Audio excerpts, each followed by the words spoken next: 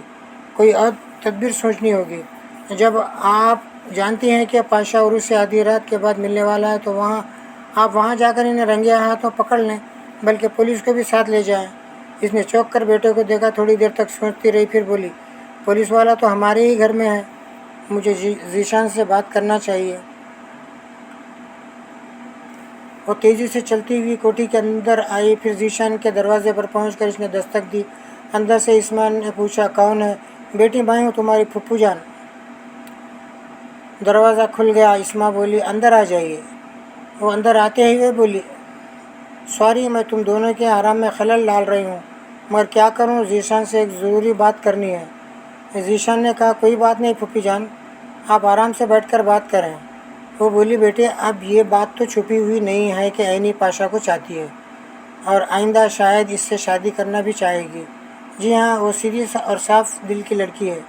اس کے دل میں جو تھا اس نے ہم سب کو بتا دیا۔ پاشا جانی تعلیم یافتہ ہے، سلجھا ہوا ذہن رکھتا ہے، سچا اور ایماندار بھی ہے۔ میں سمجھتا ہوں کہ عینی کا انتخاب بالکل درست ہے۔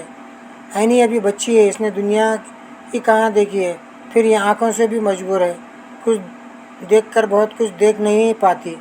اس لیے ہم بزرگوں کا فرض ہے کہ پاشا جانی کے بارے میں صحیح معلومات حاصل کریں۔ میں نے آج پاشا کے بارے میں بہت کچھ معلوم کیا ہے، وہ آئندہ بھی معلوم کروں گا۔ میری بہن کی زندگی کا سوال ہے، میں آنکھیں بند کر کے یہ رشتہ نہیں ہونے دوں گا۔ بیٹے پتہ نہیں تم کب آنکھیں کھول کر معلوم کرو گے، میری آنکھیں تو ہمیشہ کھلی رہتی ہے۔ آج پاشا پہلی بار ایک مہمان کی حیثیت سے یہاں آیا ہے اور میں نے پہلے ہی دن اس کے بارے میں بہت کچھ معلوم کر لیا ہے۔ یہ تو اچھی بات ہے، آپ ہمیں بتائیں کہ آپ کی معلومات کیا ہیں۔ سب سے پہلے تو میں یہ جانتی ہوں کہ عینی ضرور پاشا کو چاہتی ہے، لیکن اس کی محبت ایک طرفہ ہے، پاشا اسے نہیں چاہتا ہے۔ اسما اور ذیشان نے چونک کر ایک دوسرے کی دیکھا۔ پچھلی رات پاشا نے کہا تھا کہ عینی کو نہیں کسی اور لڑکی کو چاہتا ہے، اور آج اس کی چاہت بدل گئی تھی۔ وہ مہمان بن کر عینی کے گھر آیا تھا اور ابھی اوپر بیٹھا اس کے ساتھ چائے پی رہا تھا اور باتیں کر رہا تھا۔ اسما نے پوچھا، آپ کیسے کہہ سکتی ہیں کہ پاشا محبت نہیں کرتا؟ وہ اپنی ایک ہتھیلی کو دوسری ہتھیلی سے مار کر دھوکے سے کہتی ہوں، ایک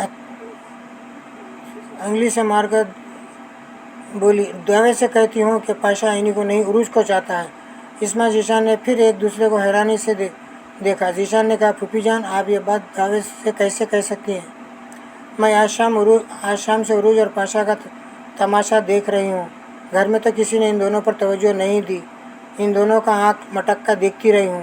پھوپھی جان، نہ عروج ایسی ہے اور نہ ہی ہم عروج کو بہت عرصے سے جانتے ہیں اور پچھلی رات سے ابھی اسے اچھی طرح جان چکا ہوں۔